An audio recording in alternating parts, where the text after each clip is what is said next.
Class 9। आज हम करेंगे बी हाइव बुक का chapter number 2 the sound of music. आज के पार्ट में हम बात करेंगे इवेलिन ग्लेनी के बारे में।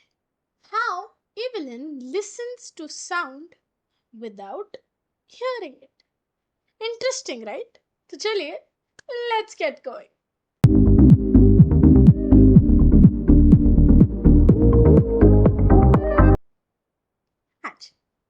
सो ये है इवेलिन Glenny.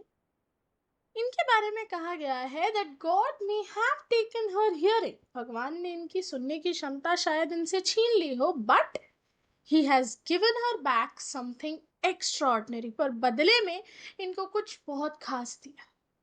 What we hear, she feels. जो चीज हम सिर्फ सुनते हैं वो महसूस करती.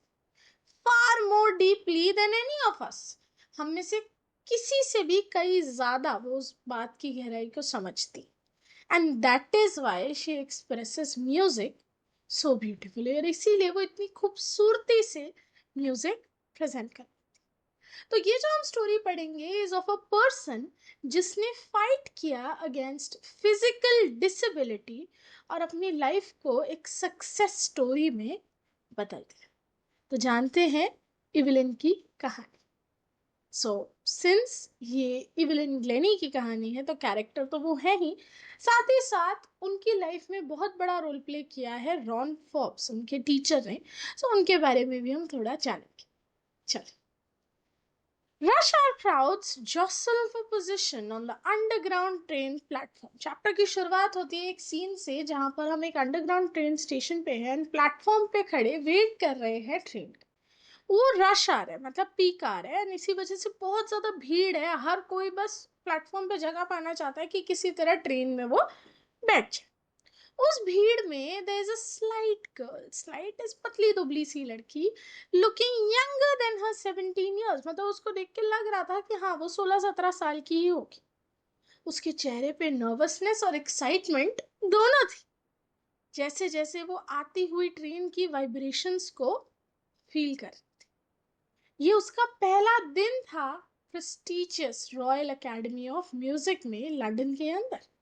एंड उसकी उम्र की किसी भी टीनेजर के लिए ये बहुत प्राइड की बात थी। Was daunting enough. मतलब इस चीज को लेके तो भाई समझ नहीं आ रहा how to deal with it.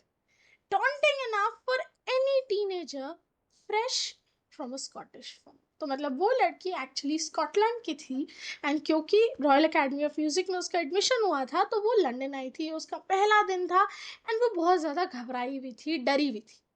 But this aspiring musician faced a bigger challenge than most. इस म्यूजिशियन के लिए एक ऐसा चैलेंज था जो शायद दूसरों की लाइफ में नहीं था। She was profoundly deaf. वो सुन नहीं सकती थी। इमेजिन करो, म्यूजिक एकेडमी में एक बच्चा एंटर करता है म्यूजिक सीखने की चाह से। पूरी क्लास से वो थोड़ा अलग है। कैसे? क्योंकि वो सुन नहीं सकता।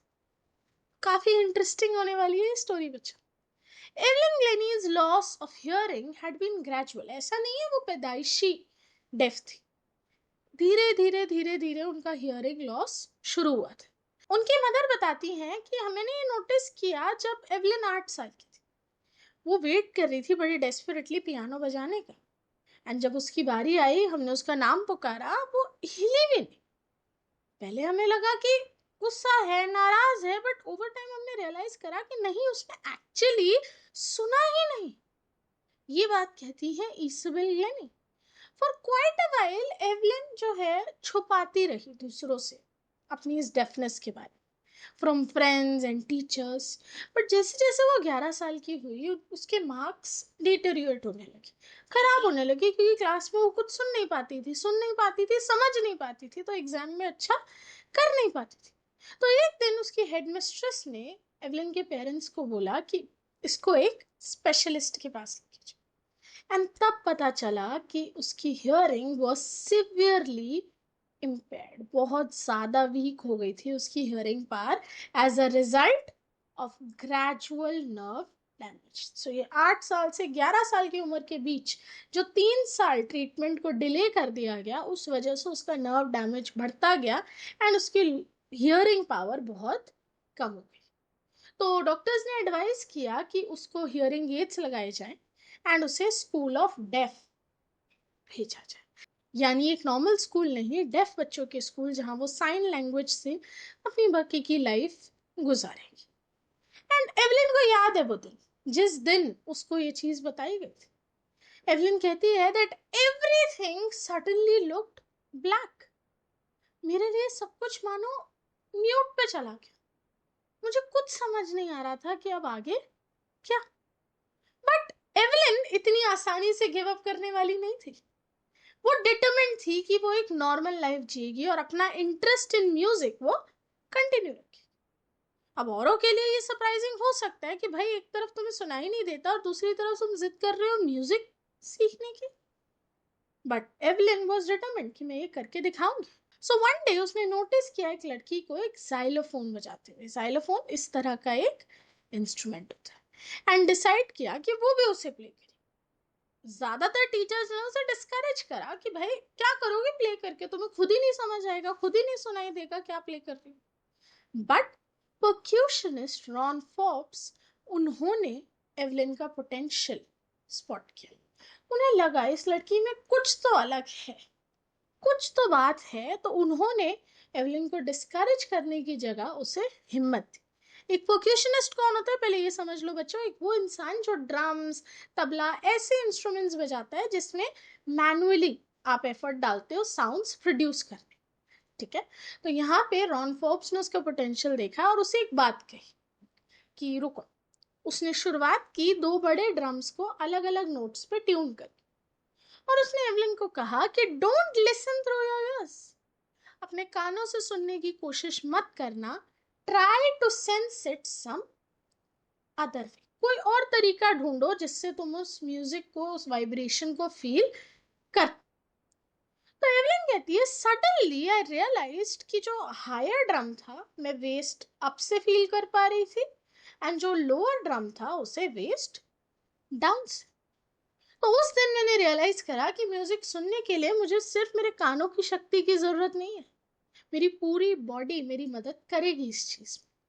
तो फोर्ब्स रिपीट कराता है उसको ये exercise, and soon Evelyn discover करती है that she could sense certain notes in different parts of the body. अलग अलग नोट्स उसके अलग अलग बॉडी पार्ट से वाइब्रेशंस के थ्रू वो फील कर पा रही थी। एवलिन कहती है कि तब से मैंने सीख लिया अपनी माइंड और बॉडी को ओपन करना टू साउंड्स एंड वाइब्रेशंस। ये मेरी लाइफ का टर्निंग पॉइंट था कि डेफ हो जाने के बावजूद मैं म्यूजिक में अपना इंटरेस्ट अब परस्यू कर पाऊंगी। All thanks to Ron Forbes. The rest was sheer determination and hard work. बाकी इसके बाद जो भी था वो पूरा पूरा मेरी मेहनत और मेरी लगन पे निर्भर करता था। उस दिन के बाद से उसने पीछे मुड़ के नहीं देखा। उसने पूरा यूनाइटेड किंगडम टूर किया विद यूथ ऑर्केस्ट्रा, एंड जब वो 16 साल की हुई उसने म्यूजिक को अपनी जिंदगी बनाना ठान लिया। उसने ऑडिशन दिया रॉयल एकेडमी ऑफ म्यूजिक के लिए एंड स्कोर किया one of the highest marks in the history of the academy. Academy auditions में आज तक किसी ने इतना बड़ा स्कोर नहीं पाया था जो एवलिन ने पा लिया था। ग्रेजुअली वो ऑर्केस्ट्रल वर्क से सोलो परफॉर्मेंसेस की तरफ मूव करने लगे। ऑर्केस्ट्राइज जहां पर एक ग्रुप प्ले कर रहा है, बट सोलो जाना अपने आप में एक बहुत करेजियस डिसीजन था जो एवलिन ने लिया। At the end of a 3 year course उसने ऑलरेडी जितने टॉप अवार्ड्स थे वो पा लिए थे। तो वो टैलेंटेड थी, गिफ्टेड थी, हार्ड वर्किंग थी एंड डिटरमिन्ड थी फॉर सक्सेस। उसने म्यूजिक को एक्चुअली अपनी लाइफ का पार्ट बना लिया। And for all this Evelyn कहती है ये कोई हेरोइक अचीवमेंट नहीं है, मैंने कोई महान काम नहीं किया। Because if you work hard and know where you are going, you will get there. अगर हम लोग ठान ले कि हमें मेहनत करके इस रास्ते तक पहुंचना है, ये हमारी मंजिल है, तो हम एक ना एक दिन वहां तक पहुंचेंगे, बेशर्ते हम अपनी मेहनत जारी रखें। एंड तभी वो कहती मेरा डेफ होना हर्डल जरूर था, बट क्या मेरा डेफ होते हुए यहां तक पहुंचना कोई महान काम है? नहीं। मैंने मेहनत की, दिन रात एक किया, एंड इसीलिए मैं अपनी मंजिल तक पहुंची। and she got right to the top. World's most sought after multi percussionist. मतलब वो दुनिया में सबसे जानी मानी मल्टी परक्यूशनिस्ट बनी. उसे कम से कम 1000 इंस्ट्रूमेंट्स प्ले करना आता था एंड उसका इंटरनेशनल स्केड्यूल एकदम पैक्ड रहता था. उसके पास इतने परफॉर्मेंसेस और इतने शोज की बुकिंग्स आने लगी. All in her teenage and early adulthood. So ये है एवलिन ग्लेनी का एक सोलो परफॉर्मेंस का स्निपेट. आप देख सकते हो कितने सारे इंस्ट्रूमेंट्स हैं उनके अराउंड एंड वो बहुत ब्यूटिफुली, यूट्यूब पे आप देखना उनका कोई वीडियो, बहुत ब्यूटिफुली वो प्ले करती है instruments. So it is intriguing to watch Evelyn function so effortlessly without hearing. मतलब एक वक्त तो तुम्हें ही यकीन नहीं होगा कि इस म्यूजिशियन को खुद ही सुनाई नहीं दे रहा है वो क्या बजा रही है. वो बस वाइब्रेशंस फील कर रही है एंड उस हिसाब से अपने हाथों को चला रही है. तो डेब्रा जो इंटरव्यू ले रही थी एवलिन का, वो कहती है कि in our two hour discussion उन्होंने एक वर्ड भी मिस नहीं किया. तो एवलिन बताती हैं कि मैं लोगों के फेशियल एक्सप्रेशंस पढ़ती हूँ एंड तब समझती हूँ वो लोग क्या कहें. लेकिन मुझे दिक्कत आती है with men with bushy beards, जिनकी बियर्ड बहुत बड़ी बड़ी होती है, बिकॉज आधा चेहरा तो बियर्ड छुपा देता है, तो सही से समझ नहीं पाती मैं इतनी आसानी से कि कहना क्या चाहे. Because it is not just watching the lips. मैं सिर्फ लिप रीडिंग नहीं करती, it is the whole face, specially the eyes. तो मैं पूरा चेहरा स्पेशली आंखों से समझती हूँ कि सामने वाला मुझसे क्या कह रहा है. She speaks flawlessly with a Scottish lilt. तो क्योंकि वो स्कॉटलैंड में पली बड़ी और जन्म उनका वहीं हुआ, उनका स्कॉटिश एक्सेंट आज तक उनके साथ. वो कहती हैं कि मेरी स्पीच क्लियर है बिकॉज मैं 11 साल की उम्र तक थोड़ा बहुत ही सही पर सुन सकती थी, इसीलिए मुझे बेसिक कॉन्वर्सेशन चीज़ें बोलना आता है. लेकिन जो इंटरव्यूअर है वो कहती है दैट डजंट एक्सप्लेन कि एवलिन ने फ्रेंच कैसे सीखी एंड बेसिक जापानीज भी उन्होंने मास्टर कर ली, बिकॉज ये सब उन्होंने बाद में अपनी लाइफ में की. सो यू सी, डेफ होना एक हर्डल नहीं है. अगर तुम डिटर्मिन्ड हो, तुम्हें जो चीज़ पानी है तुम पा सकते हो. एवलिन की स्टोरी एक एग्जाम्पल है उसका. एज फॉर म्यूजिक, एवलिन कहती है it pores in through every part of my body. मेरे शरीर के हर हिस्से से मैं म्यूजिक फील कर पाती. It tingles in the skin, my cheek bones and even in my hair. When she plays the xylophone, वो कहती हैं कि मैं सेंस कर पाती हूँ साउंड को स्टिक्स के थ्रू मेरी फिंगर्स में बॉडी में आते हुए.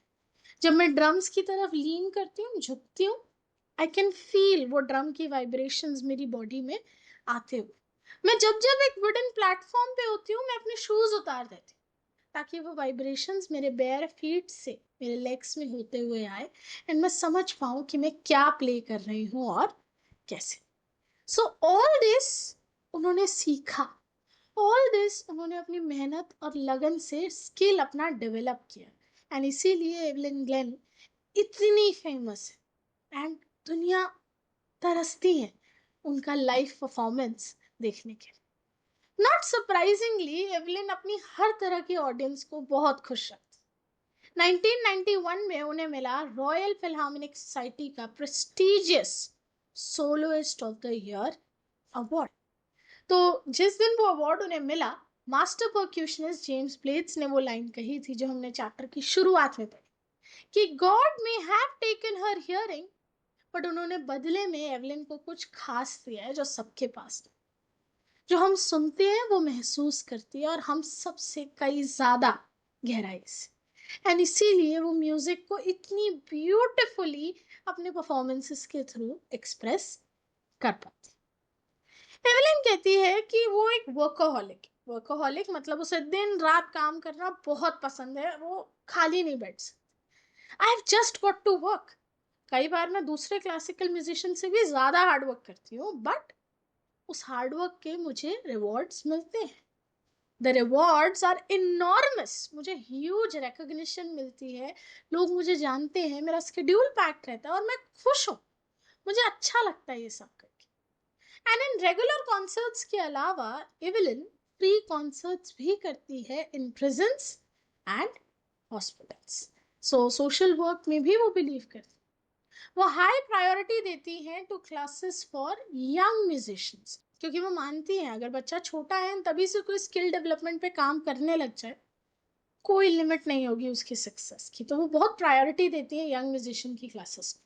एंड रिशलिन of Beethoven fund for deaf children कहती है कि Evelyn is a shining inspiration for deaf children. बाकी डेफ बच्चों के लिए एवेलिन की कहानी एक इंस्पिरेशन से कम नहीं, क्योंकि उन्हें दिखता है एवेलिन में या एवेलिन की लाइफ स्टोरी के जरिए कि that there is nowhere that they can not. जब एक म्यूजिशियन डेफ होने के बावजूद इतनी पॉपुलर हो सकती है, तो हम भी वो सब कर सकते हैं जो हम करना चाहें। डेफ बच्चों को ये इंस्पिरेशन मिलती है उसकी स्टोरी से। एवलिन ग्लेनी ने ऑलरेडी अकम्प्लिश कर लिया है more than most people twice her age. मतलब जो लोग जिनको डबल एक्सपीरियंस है या डबल एज में है एवलिन के, उससे ज्यादा एवलिन ऑलरेडी अचीव कर चुकी है। It was because of Evelyn Glennie that percussion orchestra में फ्रंट में आ पाया एंड लोग ये समझ पाए कि it can be very moving, percussion बहुत ज्यादा मूव कर सकता है। उसने इंस्पिरेशन दिया to those who are handicapped, वो लोग जो उसकी तरफ देखते हैं और कहते हैं कि अगर वो कर सकती है तो मैं भी। And not to the least, उसने प्लेजर दिया है to millions of people out. तो मतलब एवलिन ग्लेन एक इंस्पिरेशन है, एक मोटिवेशन है फॉर एवरीवन अराउंड हर। सो ये थी एवलिन ग्लेन की कहानी the sound of music part 1। इसी तरह अगले पार्ट में हम जानेंगे एक और म्यूजिशियन की कहानी जो शहनाई माइस्त्रो है, उस्ताद बिस्मिल्लाह खां। मिलूंगी आपसे कल इस चैप्टर के अगले पार्ट के साथ। तब तक के लिए बाय बाय।